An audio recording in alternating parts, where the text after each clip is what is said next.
How are y'all doing? I recorded half this video on my phone, and I was like, oh my god, it's gonna take so long to upload. I just need to stop and just do it live. It's easier this way. So I'm just gonna kind of go off as if I were doing the regular recording. So here we go. Hello. How are you doing? We're doing mrigashira today. Mrigashira is going to be the bridge between Taurus and Gemini. And for those of you that don't know, the nakshatras is going to be, there's the zodiac signs. So I want you to think of the circle, the zodiac signs. The nakshatras are going to be a wheel out farther. So this is going to be taking us, expanding our knowledge into new levels, new things, right? We're going farther than what we've ever gone before. We're going into a deeper realm. We're going into a more pinpointed, a more in-depth kind of analysis of these individual zodiac signs, degrees, looking at the mythology behind them. And then we're going to be applying the knowledge that we have, the characteristics of these individuals or of these times when the moon is traveling through these portions of the sky. And then we will be just kind of getting a little bit more in-depth knowledge about this, okay? So we are going to be doing a different kind of reading today. We're going to be looking at like the pillars of your life as opposed to the padas, but they're interchangeable. So you can do them both ways, or we can look at them both ways. I did pull the choices card. That was the one that was on the top of the deck for the there are a lot of opportunities waiting for you. Don't doubt yourself and trust your instinct in choosing the best possible decision. Okay. So this is going to be the 5th of the 27 lunar mansions or nakshatras. These people can sometimes lack firmness and consistency. Sometimes they can be shy, but they are able to speak very well. They're energetic and they're rich. When they're rich, they like to indulge in love pleasures, and they love studying things, and they love searching for things. They love researching for things. They're very good hunters, right? That's kind of what this rules. The stars are going to be in the constellation of Orion. The ruling planet is Mars. The sounds it can make in a name is ve, vo, ka, and ki. So you could have, could be like Kaylee or Kylie, or we also have V and Vo, so like Veronica. I don't really know anything. What starts with a V-O? Volvo? I don't know. Okay, anyways, the deity is going to be Chandra or Soma. And this is going to talk about, it's got a little bit of a more, it has kind of a brutal mythology to it, but we have to be able to understand that these myths were made so long ago, and that just do it. All right, saying just do it here.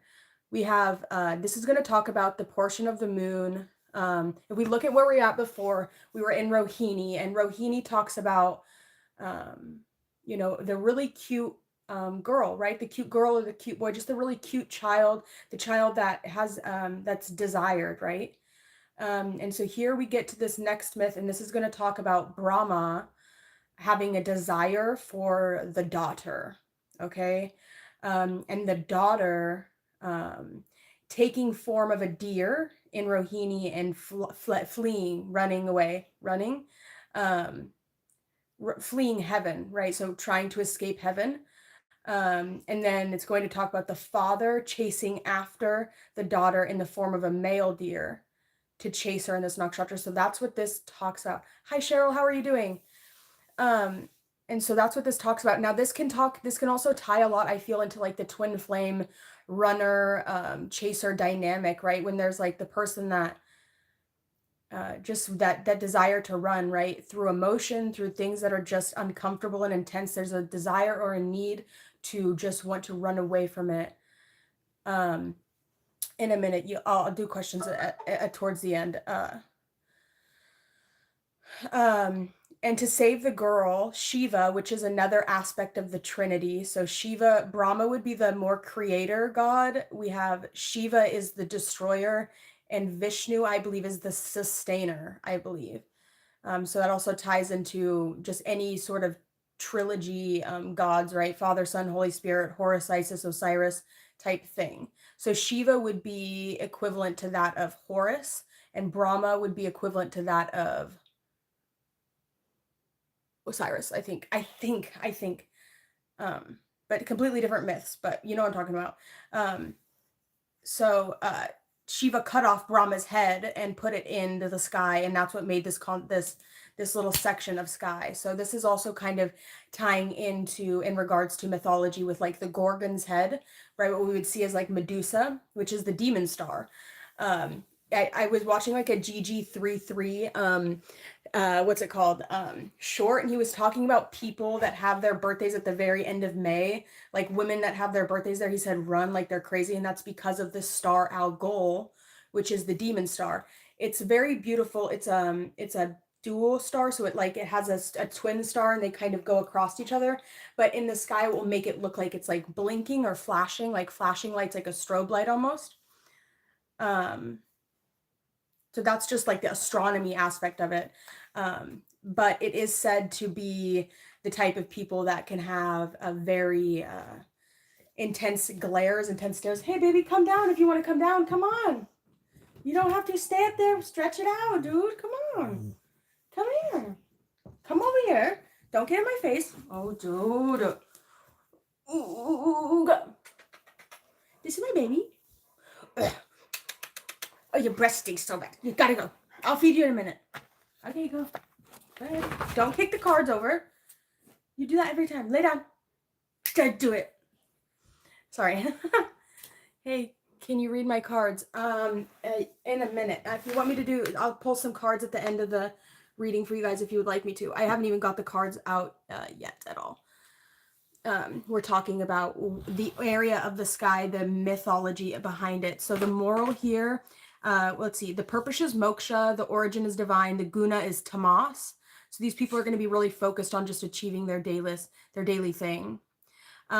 Deers, so the symbol here is of a deer, so it's going to be timid, fearful, and nervous. The destiny is restless. It races, it wanders, it's in constant search of things. So this can be people that like to shop a lot, people that just like they're looking for things, right? This could be people that like going thrift shopping, like I love thrift shopping. Just people that like to look at things, look through things, find things, people that like to search for treasures, people that are constantly seeing what they can find, right? The seekers, right? People that seek information, people that are willing to go out of themselves to find answers, right? So it doesn't necessarily just have to be that, because that's a little bit intense, but that's the myth that ties into it. And the mythology is kind of like the basis unto which our entire social understanding of things is kind of created. Sometimes they can deal with mental stress or nervous exhaustion. They need to learn to bring things to an end. Okay, so instead of running from something, if they don't like something, bring it to an end, close it out, say, okay, this is no more, I have to stop this. Some things they can do to help is to go on walks outside, seeking physical exercise. Some characteristics here would make someone slender, can make someone carefree, restless, youthful, cheerful.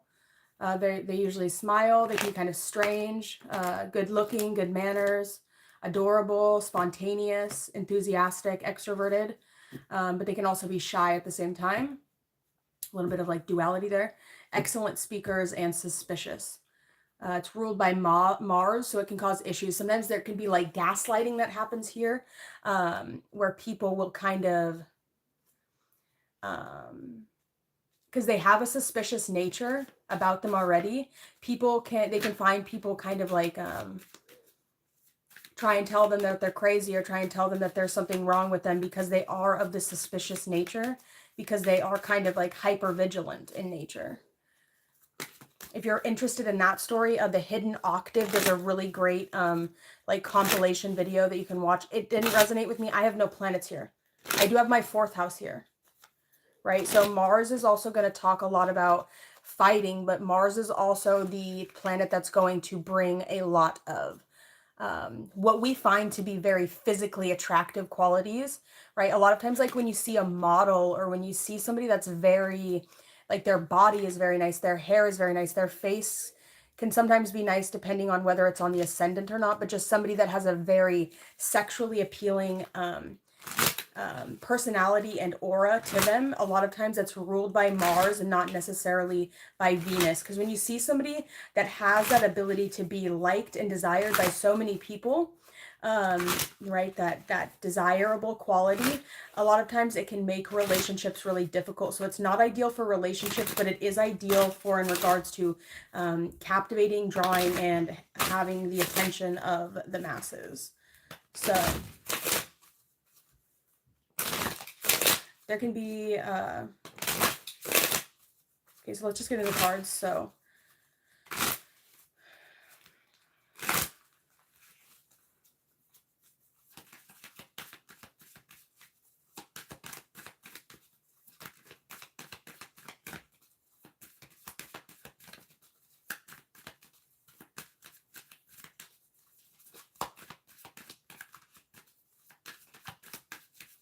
they don't do well with other Mars-ruled nakshatras.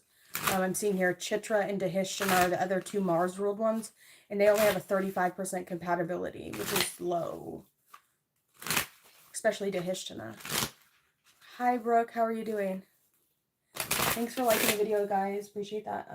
So let's get into the reading. If we were to just like isolate what... Annoying.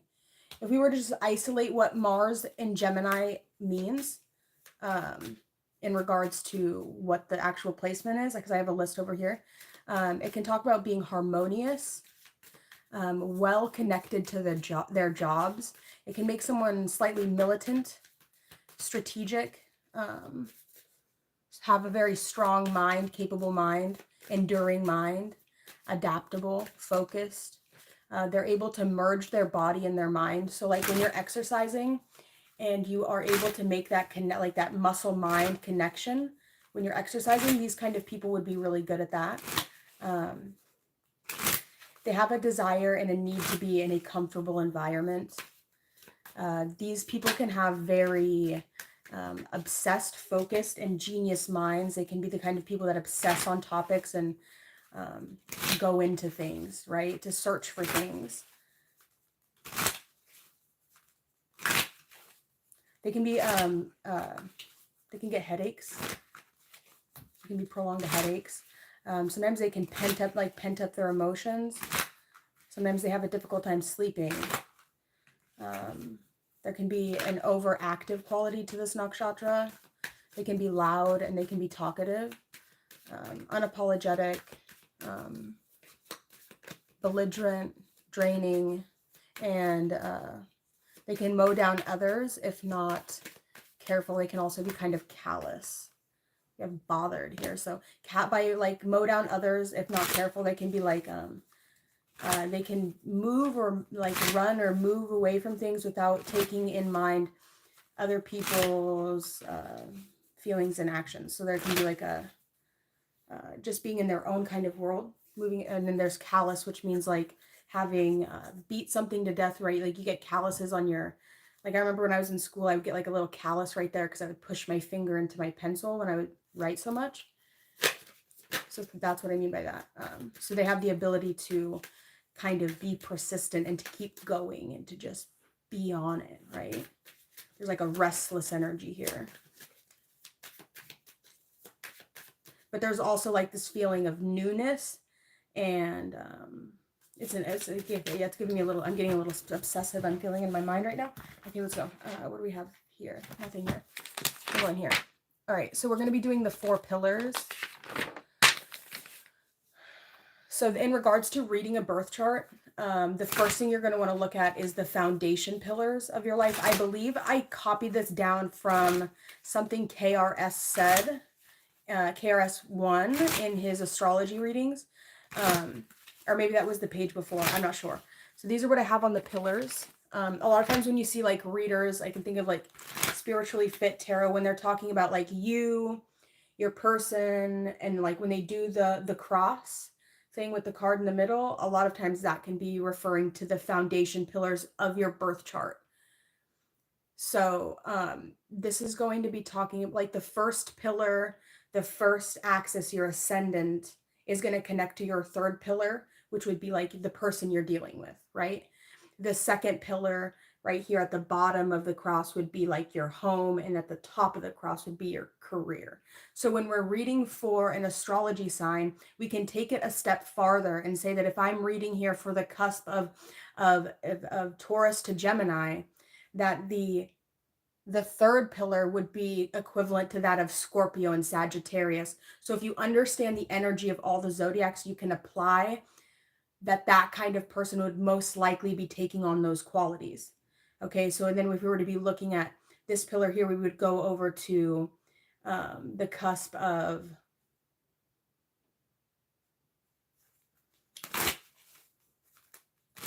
so then it would be Leo and Virgo, right, for their second pillar of their home. So Leo and Virgo, what is that like, right? That can be kind of bougie a little bit. That can be kind of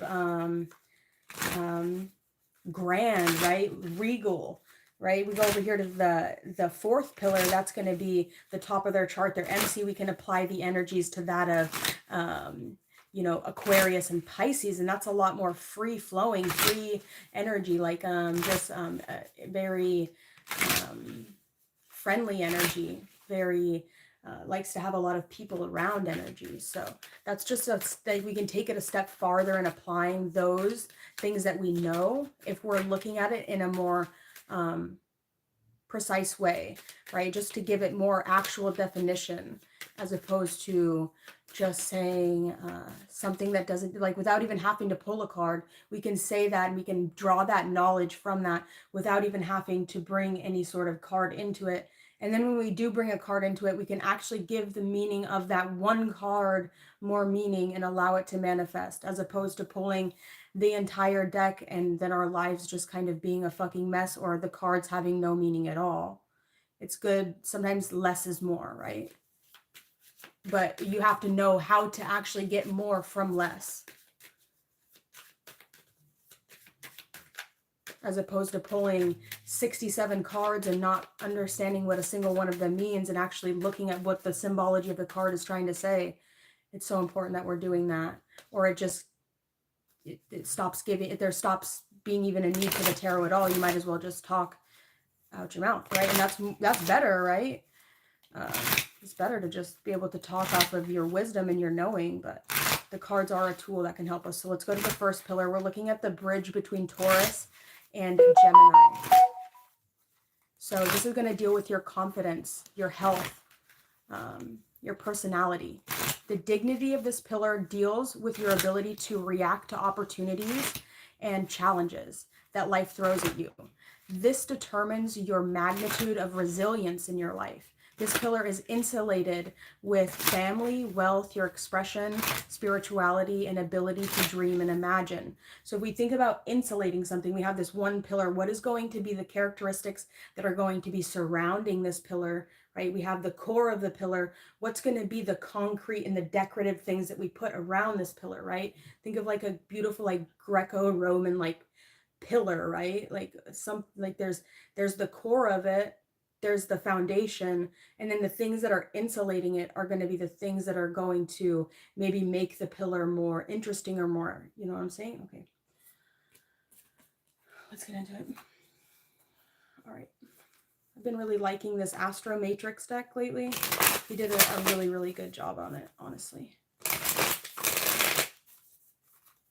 All right, so for here from mrigashira, what is the first pillar? So how are you feeling portrayed in the world? Where are you currently at? How are you seeing things? What's your perspective? What's your lens that you have on right now? What is it that you're just that you kind of are? You have the Empress in reverse. I'm going to pull it up right. The Empress, just the Empress in general is just, it's a feminine card actually. And I think that that could talk about being definitely like in your bag.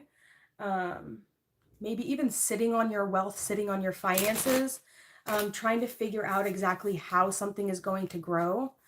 There's definitely a great potential here for a lot of growth, right? Whether you're in this place of already having grown this miraculous garden around you, regardless of that, there is a lot of potential, whether you have it or not.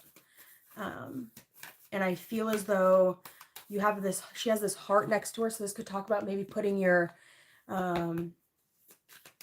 mind over matter.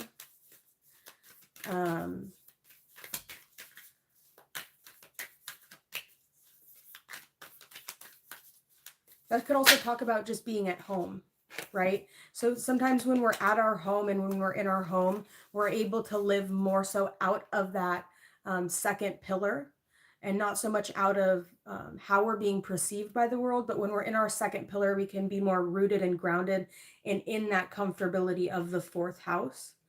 So that could also be what that's talking about with that heart next to her. Or this is just, or you're in an energy where you're feeling something that is close to your heart.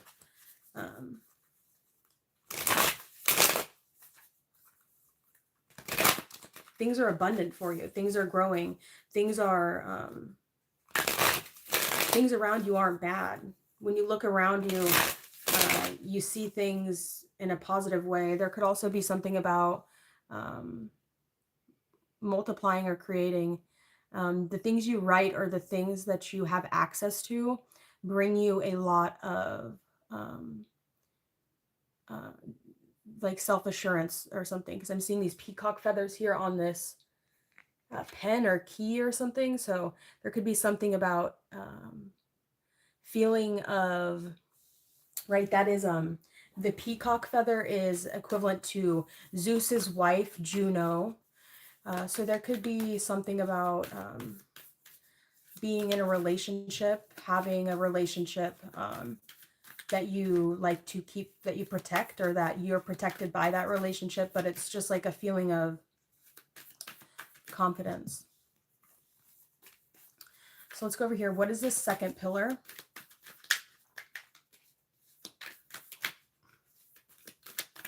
Second pillar, this is going to be your home, your wealth, the name that you make for yourself, or the name that it was made for you. This pillar determines the real happiness, peace of mind, and depths of comfort, and confidence as well. The experiences the experiences and affection given by parents, self-assurance and value system is also measured by this pillar. The level of self-resilience, satisfaction, confidence in your abilities is covered here. A strong second pillar gives you a happy long life, insulated by extended family, children, siblings, and all abilities that come from the psyche. Gut instincts and communication belong to this pillar as well. So what, I hope you get to read us our cards. Oh, I pulled the Empress card for your external appearance, which is just the divine feminine energy. I think the Empress card is probably the most beautiful card in the deck. So whatever it is, you look very nice. You're very beautiful. Natural beauty, because she's outside in nature. The ability to procreate, the ability to, you're seen as you are being viewed as somebody that would be a valuable or a candidate in regards to procreating with. So that's the way that you're being seen, or that's who you are, as somebody that is a viable candidate to procreate with, is what I would say. And just to keep that pretty basic, right? Your confidence, the Empress is extremely confident. She's self-assured, right? So she's also healthy. Her plants, her harvest is looking very healthy there. How she reacts to opportunities, I would say with confidence, with self-assurance. Her ability to dream and imagine, I think that she brings everything that she dreams and imagines that is in the highest timeline for her out. I think, in my opinion, that's what I see when I see the Empress as in regards to what we pulled it for.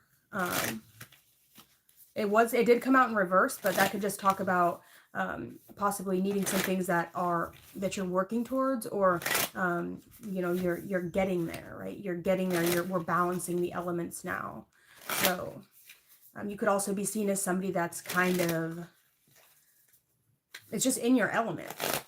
It's just in the element. You're in the element. We're in the sign of Taurus. The first pada of this nakshatra is in Taurus. That's, you know, that's aligned energy, or exactly where you're meant to be. But let's go to the second pillar. So this is going to be like your IC, your root. Okay, so where you come from, your maternal, the way that you love as well. We have the 8 of Cups. All right.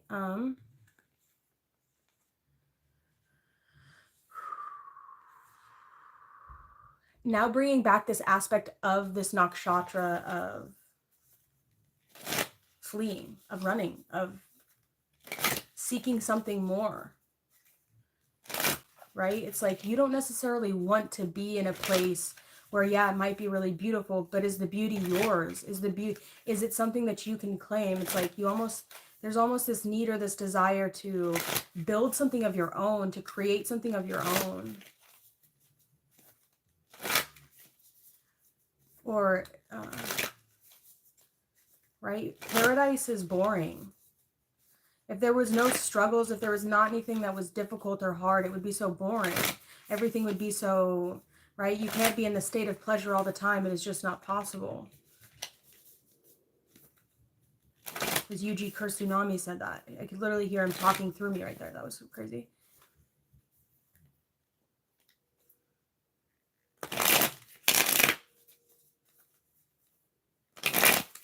Saturn and Pisces, this could be, where's Pisces? There could be some things you're just kind of trying to escape from, right? Just something you need to get away from. This could be mother issues, things about the mother, wanting to just try something new, try something different. There could also be a feeling of like forgetting something, needing to go back. Needing to go back into something.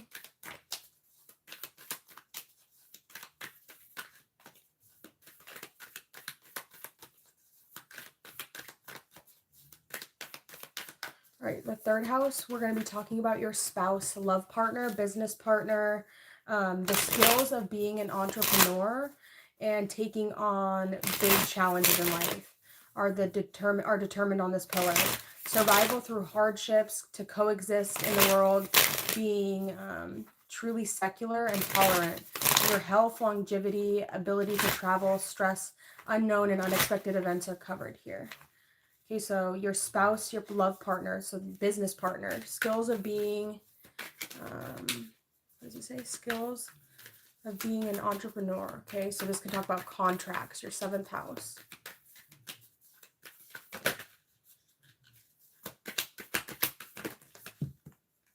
The King of Pentacles. That's beautiful. That's exactly what you want. That's exactly what you want. The Empress and the King of Pentacles. I mean, they just look like they belong together. This looks like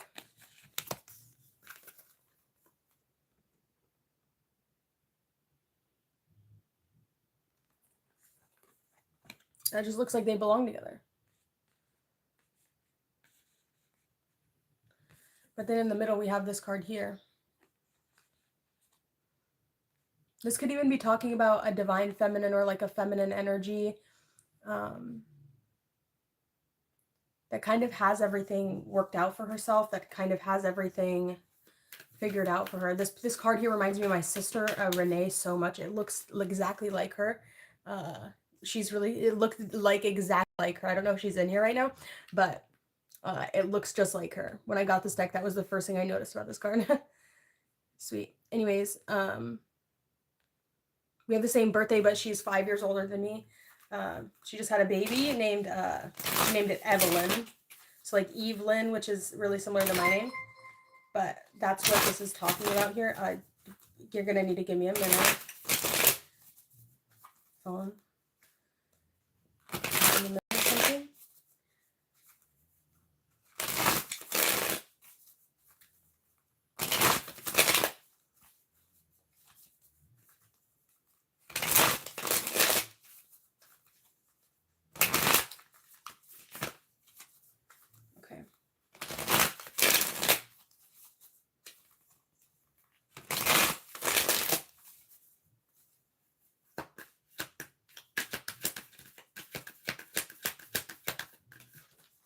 Like somebody wants something from you.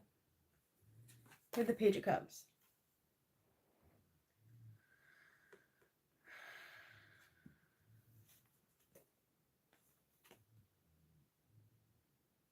I love the Page of Cups. It's my favorite card. I feel like if I were to take on any court card, I would want to be the Page of Cups.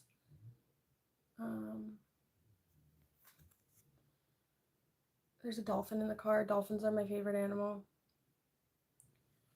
I don't know. It's really just giving me like the myth that we see here. I don't know if somebody's like, person is getting like a side eye for something else or something. Wait, it was like that. Can you see them all? You see here how there's this empress, the walking away or walking towards, and then there's this masculine and he's looking at this person under the water.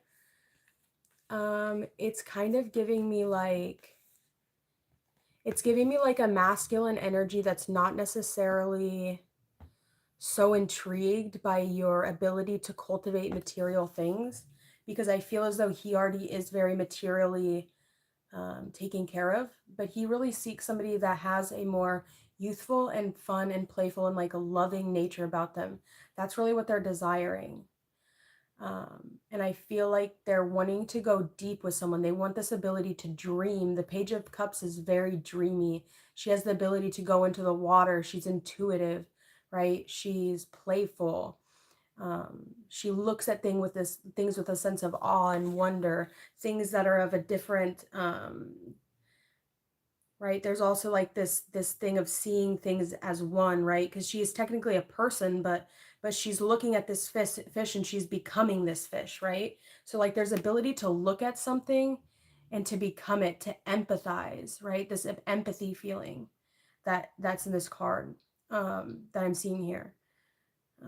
And the ability to kind of coexist with things that are not of your nature, that I feel is very dreamy and is very sought after here.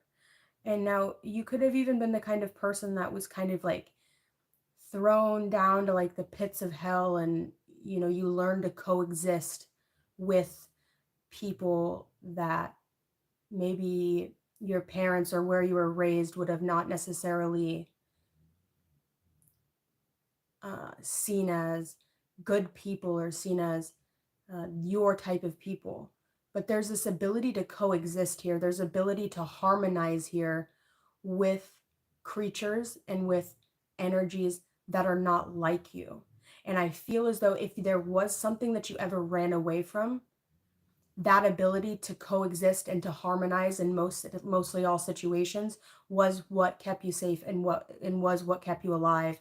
And I feel as though with this coming out at the height of the chart or the 10th house, that ability to harmonize and coexist and look in a way that is harmonious and youthful and empathizing, understanding of other people, is going to be what is going to get you to the top of that mountain that you seek, that your life's mountain, right? Your mountain climbing, we're all climbing a mountain.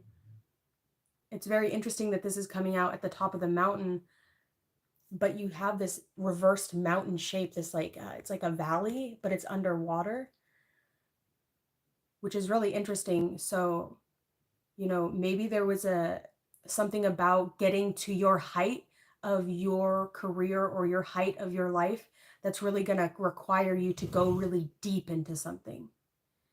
It's almost kind of like a reverse psychology. It's like the deeper you go, the higher you will rise. Very interesting.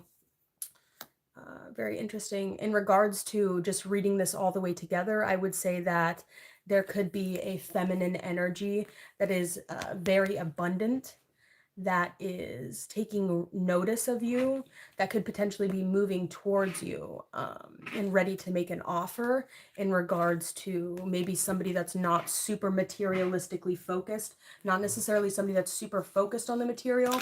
And I feel as though because you're not super focused on it, you're not hyper fixated on becoming like the wealthiest, the richest. It's because you already are that within you, whether you have it physically or not. And that is why you're able to call in all the manifestations of this physical abundant energy. It's already yours, right? So it's like you're not really tripping about it.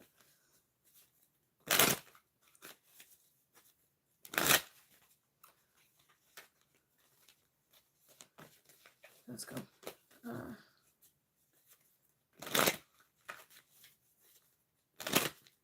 This is also kind of reminding me of like Pluto in the 12th house, right? Pluto in the 12th house has this ability to like, that's what that Page of Cups is giving me. If you guys are interested in astrology, Soul Navigation, she is such a good astrologer. Meredith, she's so happy and just cheerful, but she does a really good Pluto playlist. And the Pluto in the 12th house is crazy, and that's what that card is really reminding me of.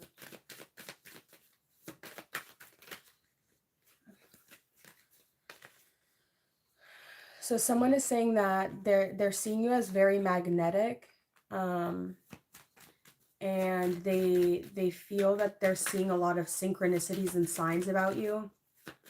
There could even be some sort of karmic contract, or this person is a soulmate of yours, somebody that has a resonance in regards to the origin or the section that a majority of your soul was pulled from when you incarnated. So there can be a resonance of souls here. You didn't put up with my shit. You crushed my big ass ego, and that made me respect you even more.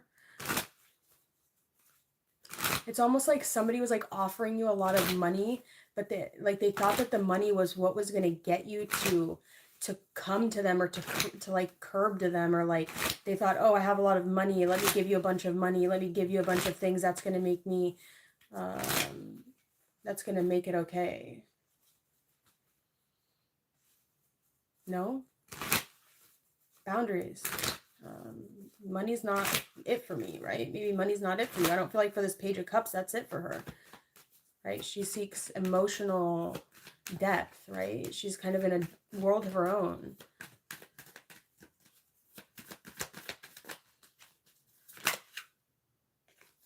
You have, yes, I was cheating.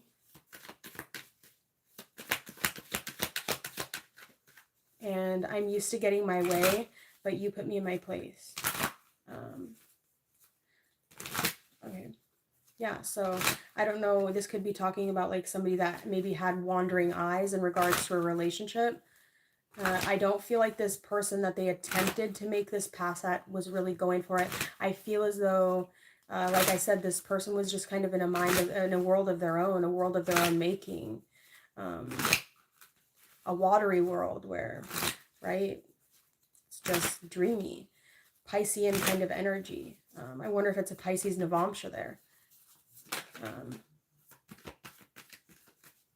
There could have even been like somebody like trying to, with this Saturn and Pisces card, it's almost like there could have been something about somebody trying to like make this Page of Cups see things in a more practical kind of way, trying to like bring her out of her dream world to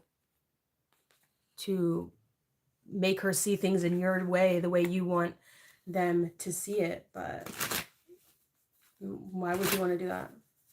Why would you, like, that's selfish, right? And that's what you can kind of expect from Empress and King of Pentacles energy, is selfish people that are in the world.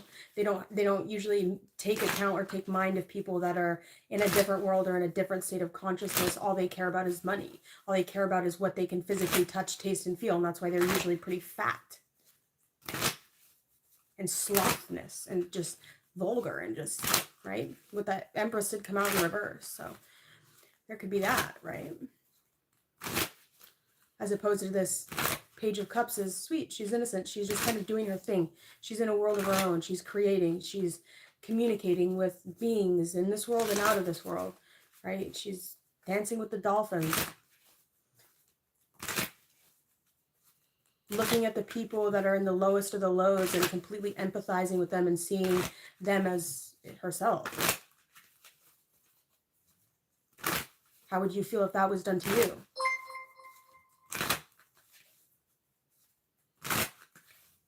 Patience.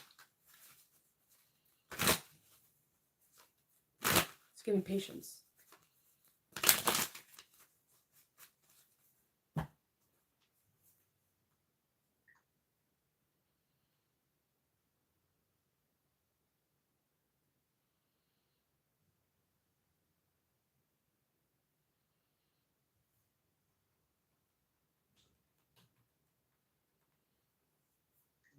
Yeah, hang on. I'm in the middle of a reading right now.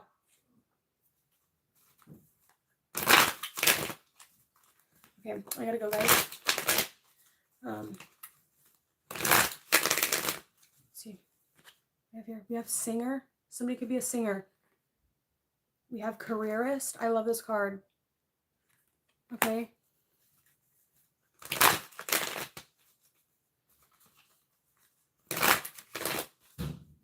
Let's see. We have challenger. And we have dancer. Okay, with the dancer card, I was listening to, oh my gosh, he has the best channel. He does so good at explaining the nakshatras better than I ever could. But he was doing Ashleisha nakshatra. He's an Ashleisha native. And he was talking about the dancing, right? The dancing of the serpents, right? The serpents, the way that they dance in an indirect way to get what it is that they desire, right? It's like he was saying, he made what was his name? How to Rock Astrology, Dustin Cormier. He's cool. If you have to take the time to actually sit and listen to it, because it's really long, but if you actually take the time to sit and listen to the whole entire live stream, oh my gosh, it's so good. Actually, that's when I started painting this wall. Was I was listening to that. Anyways, I think that's what I got for you guys. Go check out Dustin Cormier if you guys are interested in understanding the astrology. He's taken a lot of like the courses by the astrologers, and he will break down the knowledge and the secret things, but you just have to take the time to allow him to get to it. In regards, oh, I can't stop thinking about you. I'm seeing all the synchronicities. It's driving me insane. How to Rock Astrology, Dustin Cormier. He's pretty cool. He's from Canada. Anyways, I'm gonna go. I gotta get my roommate something. I hope that this helped you all. This has been long, but I did like this. Yeah, of course, Rob. Hi, Heather. Peace be with you. Thank you, Mr. Frog. Did you see the, I think it might have been on my Instagram. It might have been on my community board. It was a frog that says, he says, I'm about to cause a ruckus. It was like a magical, like a wizard frog. Anyways, check that out. You might like it if you're into frogs. Thank you guys so much for watching, and deuces. Don't get pregnant. Also, with that Empress card that came out, be cautious about getting pregnant, okay? You don't want a baby.